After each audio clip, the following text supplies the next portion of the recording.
Welcome to Game Discovery and the 6th entry of Forgotten Indies you need to remember, where we took a look at old indies that have either been forgotten about or never discovered in the first place.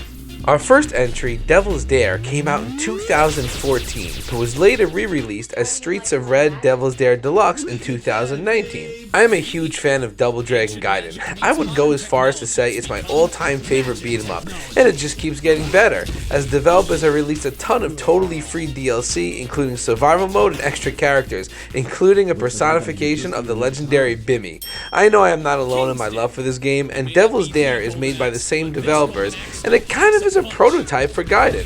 Instead of taking down the gangs in New York, you are instead fighting off the zombie apocalypse as characters that spoof popular video game characters like Link and Ryu from Street Fighter. Your quest has you squaring off against hordes of zombies and some epic classic monsters such as Jason Voorhees. Gameplay-wise, anyone who has played Gaiden will feel right at home. The basic control layout is the same, as is the structure, where the route you choose changes the levels and boss battles, and by collecting cash, you can unlock different upgrades each time you play. It even has crowd control bonuses that reward you more food for health. It's not as deep as Gaiden, the combat's a little more limited, the combo system is not nearly as expansive, and there are not even close to the number of characters in that game. Still, as a fan of classic gaming horror and Double Dragon Gaiden, I really enjoyed this game, and it definitely deserves more love for its awesome horror aesthetic and innovative gameplay. Magicka is an isometric action game with a silly story that pokes fun at classic adventure tropes and has you playing as a series of wizards fighting through 13 campaign levels. This is our oldest game on the list today, releasing originally in 2011, but still kind of stands out for its unique spellcasting system that has you combining different magics to get different attacks. It's fun to play around with and keeps the combat a little more interesting than your standard game of this type. It was a really popular indie when it was released back in the day, sitting in at over 8,000 Steam reviews. Currently with a very positive rating, although recent reviews are mixed, that seems to be due to stability. I didn't run into any issues when I played it back in the day, but there does seem to be some bugs on modern PCs, so be wary of that if you do want to check it out. That aside, this is a really fun, unique action game that definitely needs to be remembered.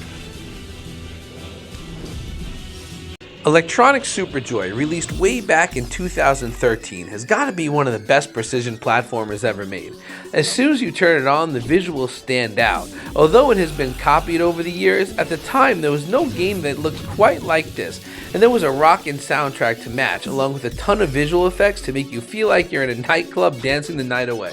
Behind the unique visuals is an incredible game with tight controls and fantastically difficult but fun level design. Play takes you through 45 levels loaded with different gimmicks, all of which are fun and brutally difficult. You won't mind as you die over and over again because the rockin' soundtrack keeps you going. And the story is very silly and punny. This was extremely well received at the time of its release, but I don't hear it talked about much anymore. But this is definitely a classic, amazing indie platformer and one of the best, and definitely one that needs to be remembered.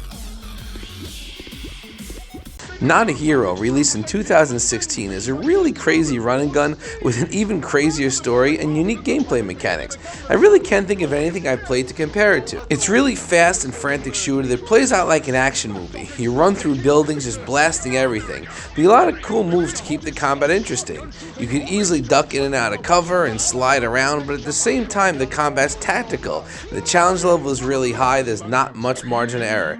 You could expect to die a ton as you make your way through the levels, but it's really satisfying when you finally nail it, diving around the levels, in and out of cover, and shooting everything in your path. Definitely something worth checking out, as the story is totally insane and it's just a really unique game. Hekabomb, released in 2015, is kind of like what would have happened if Asteroids was a modern twin-stick shooter. You fly through space and the debris from blown up planets is everywhere that come in the form of asteroids. You blow them up to collect loot, which could be used to upgrade your ship in a variety of different ways. I like the graphics. They definitely give you that Asteroids vibe with the semi-modern touch, at least modern for a 2015 indie game. Then you run into levels where you have to blow up a planet. An entire fleet of ships are trying to defend it, and the game can definitely get pretty challenging, and I would recommend playing it on casual, as the hard mode does not give you any continues.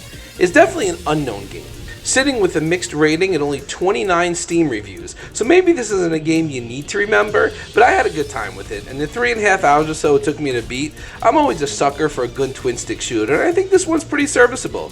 I think it's the kind of game you'd want to play if you loved Asteroids as a kid and wanted to see what maybe a more modern, fleshed-out take might look like. The Gianna Sisters franchise originally started way back in 1987 as probably the most blatant ripoff of Super Mario Bros. Ever made.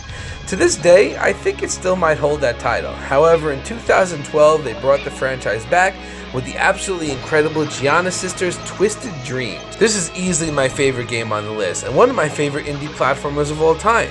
The basic gameplay has you playing as two sisters that you can switch between at any time, but by changing characters, you also change the entire world around you. I love this mechanic, and it's used to really great effect.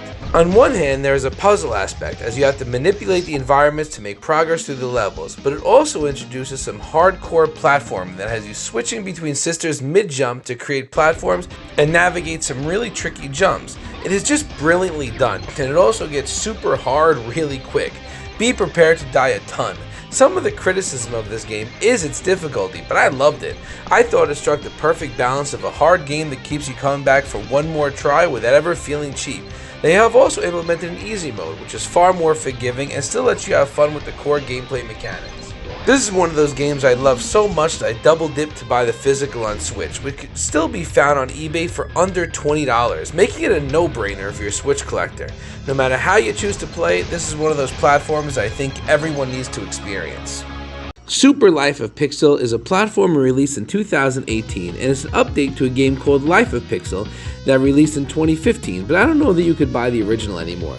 The premise here is incredibly interesting. It's a 2D platform that takes you through gaming's history. It starts out with really primitive graphics, like stuff you'd see on Atari, and as you progress through the game, your little pixel evolves into new graphical styles up to the 8 and 16-bit era. The levels evolve along with your pixels, so it's really cool to see the progression of the graphics as the game goes on. As much as I love the premise, I did not love the game when I played it back in 2015. I even left a negative review on Steam where I complained about generally poor level design with a lot of blind jumps and no ability to look before you leap, which I thought would have saved the game. Still, it does have a positive rating on Steam, so I think I'm in the minority, and the concept is cool enough that I want to feature it because it does seem that people like the game even if I didn't. Everyone knows and loves the original Alan Wake, and is definitely one of the best survival horror games ever made.